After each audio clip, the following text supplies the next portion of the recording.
What about the decision to bring Richarlison off when he did? What was it? Around 60 minutes. You never had a centre forward, did you? You got to have someone that can score a goal, someone that's going to get you back into the game. He does. He's got 19-year-old Mickey Moore, who he brought on. But you want somebody there who's got a goal, who's full of confidence, who, if it could drop for him, he could get you back into the game. I mean, the crowd don't lie. The crowd have seen that, and they're not happy at all. It's a strange decision, that. You want young teenagers on the bench, Nick. You've got Mickey Moore coming on. You've got Will Lancashire. Surely is it the injuries to blame? He's got all of his key squad. Maddison's missing today as well. It's reminiscent of Newcastle last season, Didier, when they had all those injuries. Can you blame the manager?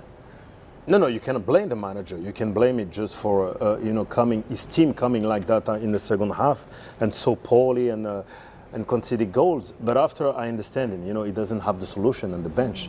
When you have your midfield, some of them, they are tired. When you have a son who doesn't get the same energy, you need to replace them. Especially you have 5 substitutions. So obviously you look at the bench, okay, I've got a lot of youngsters, it's a little bit difficult. So you want maturity, so then you bring Reguilon, but what he will bring you, a little bit more crosses. So I saw that Porro as well was poor as well in the second half, considering what he can do. I understand, he hit the bar on the free kick, but the deliveries, the quality, should have done better as well. But when you don't have your players, you don't have the quality just to replace them, and that became a problem for them.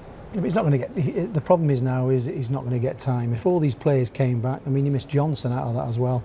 If they came back, you'd like to think it's a lot better, but it's the here and now. It's the pressure from everybody concerned with Tottenham now. It's if Daniel Levy will hold out with him and give him the opportunity. It's a very difficult scenario what they're in at the moment, but they're dropping. You only need a couple of those teams down the bottom, Ipswich, to get a couple of results. Leicester, like we've seen there today, and all of a sudden you're going to see some big teams getting dragged into it. 7 points off the drop, 17 points off a place in Europe. That decimated squad giving Ange plenty of problems. Will he still be there tomorrow? That's the big question. I spoke to my friend Donaldson today. He was working on the game, and he said, "What do you think?" And I said, "I think he might get the semi-final." Because they've done so well against Liverpool at home. You spoke before the game or after? Before the game. He was on comms today, and he said to me, "I just can't see it." He said, "I just cannot see him surviving if he gets beat today."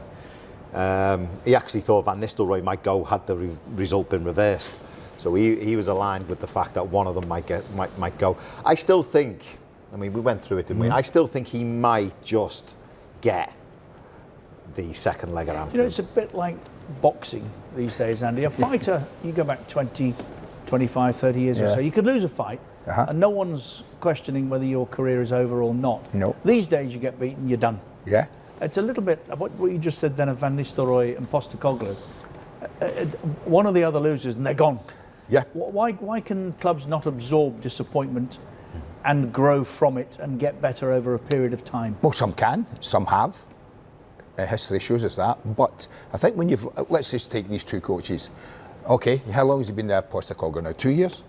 This would be his second year. So he should be shaping a side, shaping his side. When they find themselves 15th, something like that. Yeah, if he had everybody fit, I think he would have don't think he can keep. I don't think he can keep throwing it out. I don't care if he's not got everybody fit, Casey.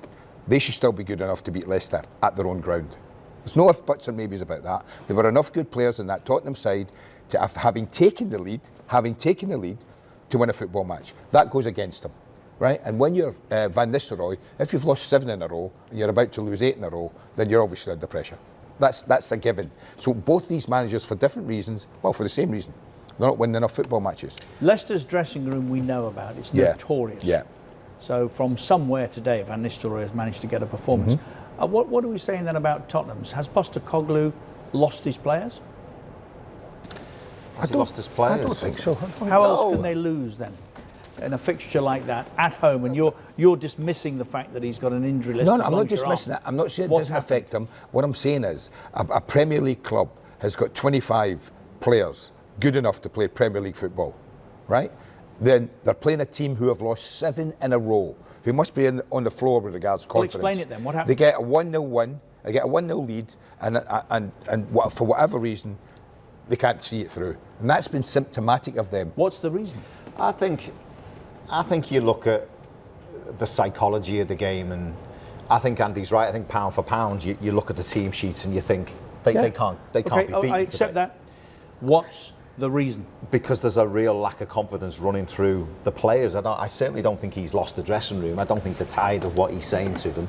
I don't think they dislike him. I think I get the impression they'd enjoy his training sessions and they'd enjoy the fact that he wants them to play expansive football. Listen, we all want to play expansive football as footballers. There's nothing better than having the ball and going that way rather than being a team that just comes and defends low block and plays on the break. You could see that in the Man United team with Ten Hag. But I just think the players are running a mentality where they don't believe they can get a result. The players I think you're right to a certain extent. I also think, Jace, the one thing I've never seen them do with Postecoglou is manage a game when they've gone ahead. Manage it in a way that the best teams do. And that might go against Akisi. That might be a reason.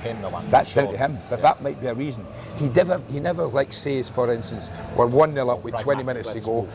Don't you go forward so much midfield. You just sit there and protect your back four. He seems oblivious of, he's not oblivious of the criticism, but he seems oblivious of change. Okay. And I don't know why.